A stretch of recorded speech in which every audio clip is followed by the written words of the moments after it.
Mineşşeytanirracim. Bismillahirrahmanirrahim. Elhamdülillah ve salatu ve selamu ala Resulillah. Değerli arkadaşlar, Farsça Kıssahı Kur'an dersimizin 53.sünü yapmak üzere birlikteyiz. Takip ettiğimiz kitap Kıssahı Kur'an, Tarih-i Enbiya, Es-Hılkate Adem, Tarihlete Hatem. Kur'an kıssaları, peygamberler tarihi, Hazreti Adem'in yaratılışından Hatemul Enbiya, peygamberlerin sonuncusu Hazreti Muhammed'in vefatına kadar. Kitabımızın müellifi Cadel Mevla, Arapça olarak telif edeni, yazanı Cadel Mevla, Farsça'ya tercüme edeni ise Muhammed Aftabi. 191. sayfaya gelmiştik. Başlığımız ne? Beşaret ve veladete İshak. İshak Aleyhisselam'ın doğumunu müjdeleme. Hazreti İshak'ın doğum müjdesi. İbrahim ve İsmail Aleyhisselam kıssasının devamı. Diyor ki İshak Aleyhisselam ferzend کوچکتر İbrahim است. او 5 سال از اسماعیل علیه السلام کوچکتر بود و از ساره متولد شد. İshak aleyhisselam ferzend کوچکتر İbrahim است. İbrahim aleyhisselamın en küçük oğludur, küçük oğludur. O 5 sal, o 5 yaş az İsmail aleyhisselamdan küçükter bud, daha küçük idi ve az Sara mutevellid şod ve Sara'dan doğmaydı. Sara'nın çocuğuydu. Hazreti Sara. خداوند به وسیله فرشتگانش تولد اسحاق علیه السلام را به ساره و ابراهیم بشارت داد. خداوند Allah Teala به وسیله فرشتگانش melekleri vesilesiyle vasıtasıyla tevellüd İshak ra İshak Aleyhisselam'ın doğumunu ve Sara ve İbrahim Sara'ya, İbrahim Aleyhisselam'ın eşi Sara'ya ve İbrahim'e beşaret dad, müjde verdi. این ماجرا در 3 جای قرآن کریم آمده است. این ماجرا bu kıssa, bu olay der 3 جای Kur'an-ı Kerim'in 3 yerinde آمده است, gelmektedir. Ve der sure Hud با tafsil بیشتری ذکر شده است. Hud suresinde bu tafsil بیشتری daha fazla bir detayla, daha detaylı biçimde zikredilmiştir. Şöyle, mealen şöyle deniliyor. Hemana فرستادگان ما نوید نزد ابراهیم آمدند و به او سلام گفتند. Hemana işte o sırada فرستادگان ما elçilerimiz با نوید müjde için nezd-i İbrahim amedend, İbrahim Aleyhisselam'ın yanına vardılar ve be'u selam guftend ve ona selam dediler, ona selam verdiler. O hem selam گفت, o da selam dedi, yani ve aleyküm selam dedi. O طولی نکشید ki گوساله بریانی برای پذیرایی آنان آورد. O efendim ve toline keşit ki çok geçmeden gusale büryani yani kebap edilmiş, kızartılmış bir buzağı beraya pezirayı o misafir yemeği olarak ikram için pezirayı anan avert, onları onların kabul yemeği için, yani onlara ikram için getirdi İbrahim Aleyhisselam. Çun did ki desteşan besuye an draz nemişevet, onların elinin o yemeğe, kızartılmış buzağı yemeye uzamadığını görünce ellerinin anan ra naaşna şumurd, onları yabancı saydı, böyle yani tanınmaz, zarar gelebilir kimseler olarak saydı ve tersi derdileş cay gireft ve gönlüne korku düştü, kalbine korku düştü. Acaba bunlar kötü bir şey için mi gelmişler falan, yemeğimi de yemiyorlar diye düşündü. Ferestegan ve o goftend. O elçiler, Allah'ın elçileri, elçi melekleri ona dediler ki ne ters, korkma. ما به سوی قوم لوط فرستاده شده ایم. Biz Lut Aleyhisselam'ın kavmi için onların nezdine gönderilmişiz. Onlara gitmek üzere gönderilmişiz dediler. زنش در آن حال ایستاد و به او زنش در آن حال ایستاد و به او بخندید. Efendim hanımı o anda ayaktaydı ve o bexendid ve o İbrahim'e güldü. İbrahim'e gülümsedi. Yani Lut Aleyhisselam'ın kavminin adını duyunca o çirkin işlerini herhalde hatırladı ki yani güldü. Kendi tutamadı, güldü. Yani çirkin bir şey yaptıklarından dolayı. Ma be vesile heman ferestegan, biz işte o elçiler vasıtasıyla an zan ra be İshak ve espeye u be Yakub müjde dadim.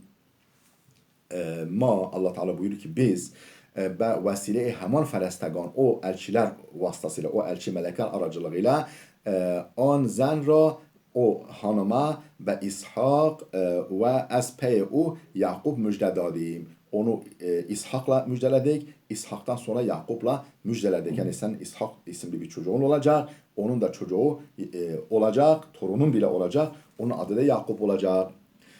Zen با تعجب گفت. Kadın İbrahim Aleyhisselam eşi Sara hayretle dedi ki vay ber men çigune خواهم زایید vay başıma gelenler çigune خواهم زایید ben nasıl çocuk doğurabilirim, nasıl çocuk dünyaya getirebilirim ba anki pirzeni هستم halbuki ben yaşlı bir kadınım ve in şuherem niz ve benim şu eşim de merdi pir u frutut است. Efendim benim şu eşim de yaşlı ve düşkün bir ihtiyar. Yani efendim yaşı ilerlemiş ihtiyar bir adam. به راستی که این داستان شگفت انگیزی است به او گفتند. به راستی که این داستان شگفت انگیزی است به او گفتند. Efendim doğrusu ki in dastanı şuguft engiziyest. Bu gerçekten hayret edilecek bir kıssadır. O ve o goftan ve o hanıma dediler ki yani Sara'ya dediler ki melekler از کار خدا تعجب میکنی از کار خدا تعجب میکنی که رحمت و برکت های او شامل شما خاندان بوده است و بر راستی که خدا ستوده و بزرگوار است. از کار خدا تعجب میکنی ki siz Allah'ın işine mi hayret ediyorsunuz ki rahmet ve bereketهای او onun rahmet ve bereketi şamil şuma hanedan boude است. Efendim yani siz İbrahim hanedanını onun rahmet ve bereketi geçmişten beri kapsamış, geçmişten beri rahmeti sizi bürümüş. و به راستی که خدا ستوده و بزرگوار است. Efendim doğrusu Allah efendim güçlüdür ve büyüktür. Güçlüdür ve büyüktür. İbrahim Aleyhisselam با تعجب گفت. İbrahim Aleyhisselam hayretle dedi ki aya پس از آن که پیر شده‌ام مرا به فرزند بشارت می‌دهید آیا acaba pes az anki pir şudeyem efendim ben yaşlı olduktan sonra mı mera ve ferzend beşaret midehid bana bir erkek çocuk müjde veriyorsunuz inçi beşareti az bu ne müjdesi feriştegan goftend melekler dediler ki tura be hak beşaret midehim seni efendim hakla efendim doğru bir şeyle müjdeliyoruz yani bu bizim şaka değil efendim gerçek bir durumla bir mutlu edici durumla seni müjdeliyoruz. Hengami ki Sara in beşaret ra şunid işte Sara o müjdeyi işitince xandid güldü ve çunan ki der hadisi az İmam Bakır nakşude است ve aynı şekilde İmam Bakır'dan efendim gelen bir hadiste nakşude است nakledilen bir hadiste xandeyeş az taaccub bud onun gülmesi hayretindendi. Yani çocuk müjdesinden dolayıydı. Zira Sara der an zaman e, efendim nevidu heştad ya nevidu nut nevidu nuh sale ve İbrahim sad ya 120 sale بود. Zira Sara der an zaman o yılda efendim 98 veya 99 yaşındaydı. İbrahim Aleyhisselam da efendim sad ya 120 sale بود ya 100 yaşındaydı veya da 120 yaşındaydı o müjde verildiğinde. البته در اینکه خداوند برای تولد کدام یک از فرزندان ابراهیم به وی بشارت داد. البته در اینکه خداوند برای تولد کدام یک از فرزندان ابراهیم به وی بشارت داد اختلاف است. البته diyor در اینکه خداوند برای تولد کدام یک از فرزندان ابراهیم yani İbrahim Aleyhisselam'ın hangi çocuğu için ona beşaret dağıt, ona müjde verdiği konusunda ihtilaf vardır. Yani bu müjdeye konu olan evlat hangisiydi? Ve der bazı rivayat آمده است ki beşaret ve آمدن İsmail بوده است. Efendim bazı rivayetlerde gelmiştir ki müjde İbrahim Aleyhisselam'ın doğumuyla ilgiliydi. İbrahim Aleyhisselam'ın gelişi, doğumuyla ilgiliydi. Berhi niz گفتند ki bazıları diyorlar ki beşaret dubar iftikat uftad. İttifak uftad. Bu müjde 2 defa gerçekleşmiş. Bir İsmail için, bir de İshak için. یک بار برای تولد اسماعیل bir defa İsmail Aleyhisselam'ın doğumu için ve bar diğer ve ikinci bir defa برای تولد İshak Aleyhisselam'ın tevellüdü doğumu için olmuş. درباره زندگی و ازدواج اسحاق در قرآن روایات اهل بیت چیزی به چشم نمیخورد. درباره زندگی و ازدواج اسحاق efendim İshak Aleyhisselam'ın yaşantı ve evliliği konusunda der Kur'an'da İshak Aleyhisselam'ın efendim yaşantısı ve evliliği konusunda der Kur'an ve rivayet Ehl-i Beyt çizi be çeşm nemikhurad. Efendim Kur'an'da ve Ehl-i Beyt rivayetlerinde hiçbir şey göze çarpmamaktadır. Yani hiçbir şeye rastlanmamaktadır. İshak Aleyhisselam nasıl yaşadı, efendim nasıl evlendi bununla ilgili bir bilgi yok. Ama der tarih Tabari, Kamil ve Tevrat ama Tabari tarihinde efendim İbn Esir'in El Kamil isimli eserinde ve Tevrat'ta Tevrat-ı Kununi yani elimizdeki Tevrat'ta matalibi zikr şude است ki bazı efendim bölümlere yer verilmiş ki sarf-ı nazar az ihtilafeşan efendim o birbirine farklı olmayı bir tarafa bırakacak olursak, görmeyecek olursak çendan münasib şe'n enbiya nist. Yani bir takım ihtilaf arada farklılıklar olmakla beraber çendan münasib şe'n enbiya nist.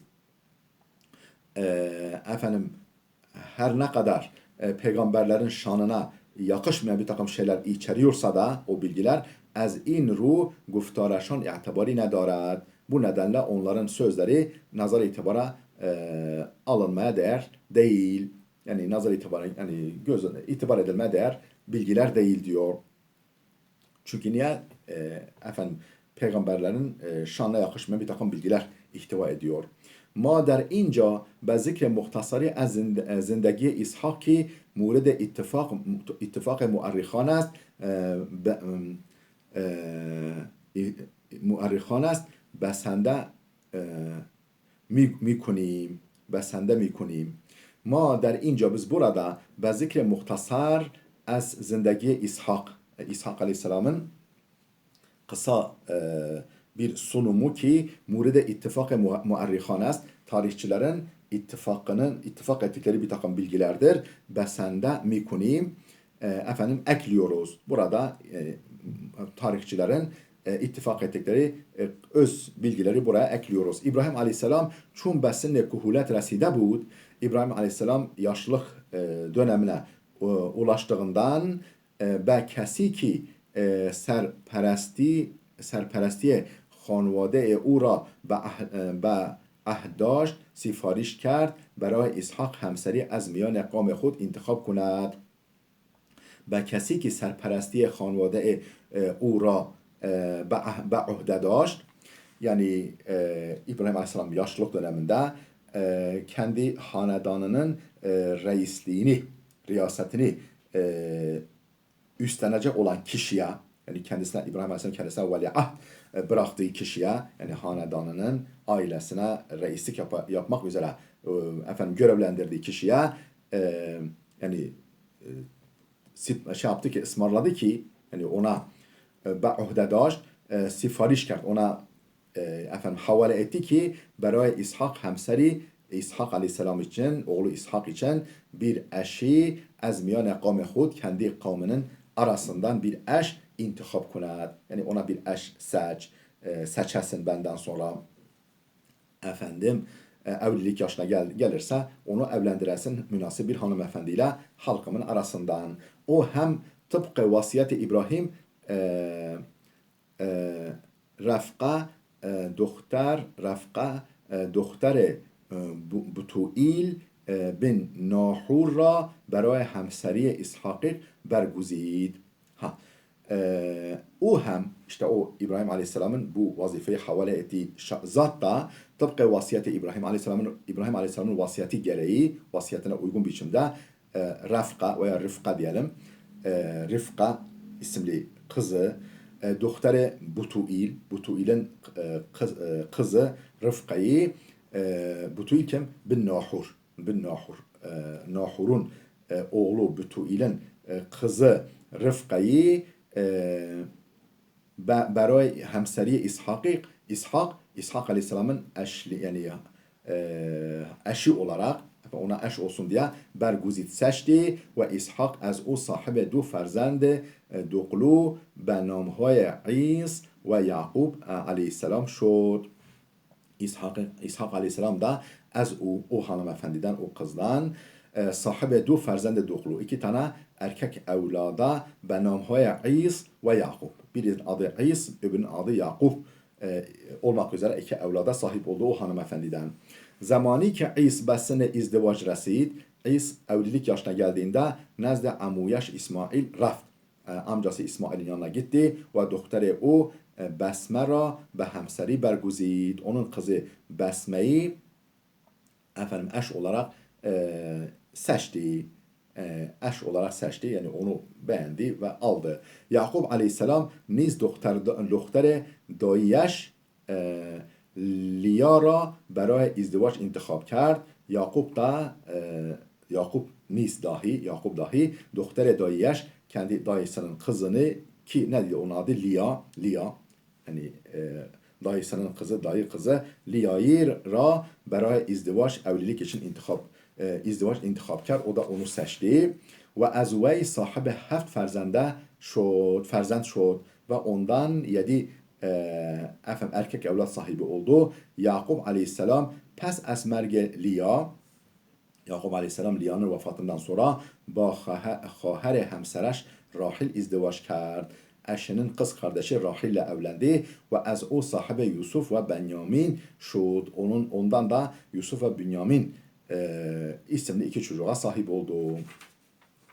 Değerli dostlar, videomuz oldukça uzadı. Burada dursun. Gelecek dersimize kadar Allah'a emanet olun.